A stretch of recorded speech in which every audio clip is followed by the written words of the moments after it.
Welcome to solverfy, the place where learning becomes simple. If you're struggling with homework, assignment, or doubt in subjects, don't worry, you are in the right place. In this question, we are given a pair of vectors that are at right angles to each other, and we are given a magnitude of their resultant. We are asked to find the magnitude of the eastward vector and to find the direction of the resultant.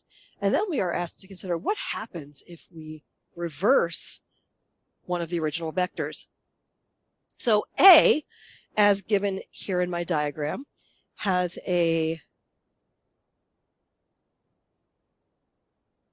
magnitude of 2.5 kilometers, and its direction is due south.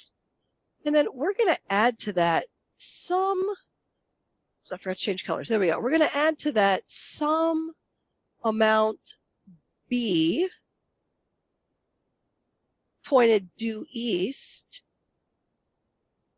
such that their resultant has a magnitude of 3.75 kilometers. So I can't guarantee that using the scale here that C is actually 3.75 kilometers, even though I did draw A to scale. All right, so we have vector B here, and B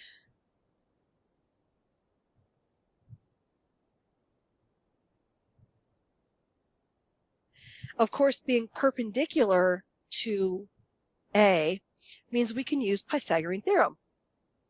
So we can use the magnitude of C equals the square root. Actually, let me write it properly because we're not going to take the square root there. C squared is going to be equal to A squared plus B squared,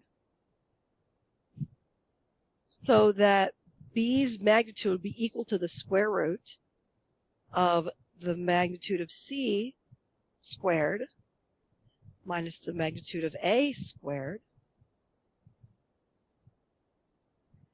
So we'll take the square root of that 3.75 kilometers squared minus 2.5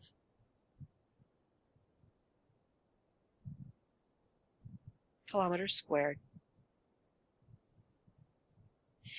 And we get 2.80 kilometers, or kilometers, however you like to pronounce it. Both are correct. And then we want to get the direction of this resultant relative to due south. So our angle is going to be here in between A and C. And we have a number of ways we could do this. If you are not confident in your calculation of B, then you might want to use a trig function that uses A and C only. So in this case, the cosine,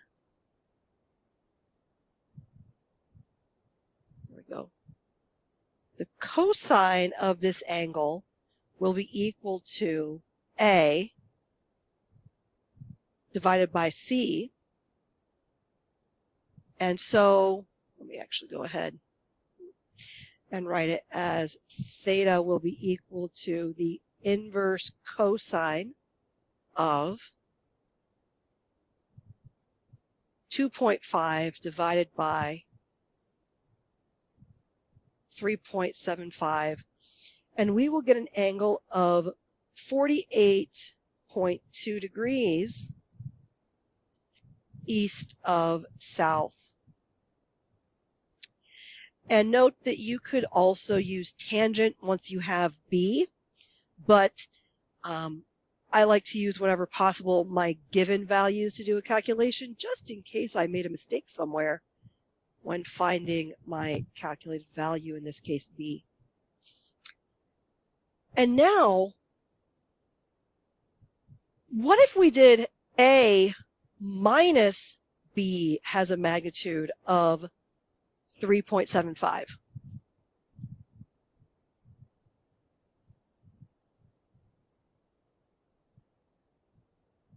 So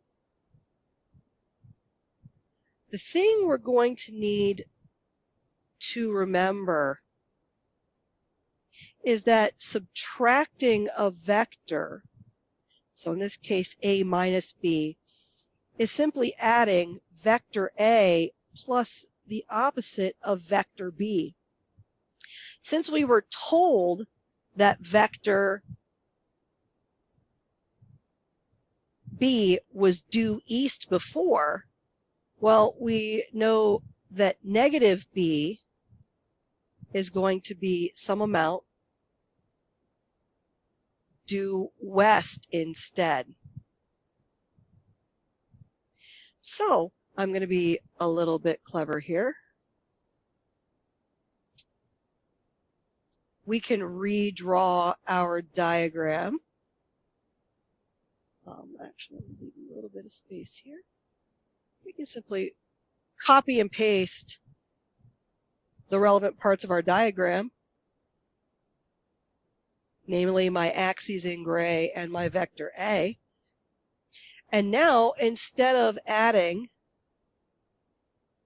a vector B that points due east, I'm just going to add a vector B that points due west instead. And since I drew it too short before, I'm going to go ahead and draw it a little bit longer now. I don't have accurate angles or sizes, but now we're going to have a new vector. We'll call it vector D in this case because it's a different one. Something kind of like that. So we'll call this one vector D, and then this one is, of course, my opposite of B, and then this is still my vector A. And so can you see that since D is still equal to 3.75 kilometers, while A is still 2.5, it must be true. There's no need to do the calculation all over again. We will get a magnitude of B equal to D squared minus A squared. Take the square root. We will get 2.80 kilometers again, but now it's simply due west.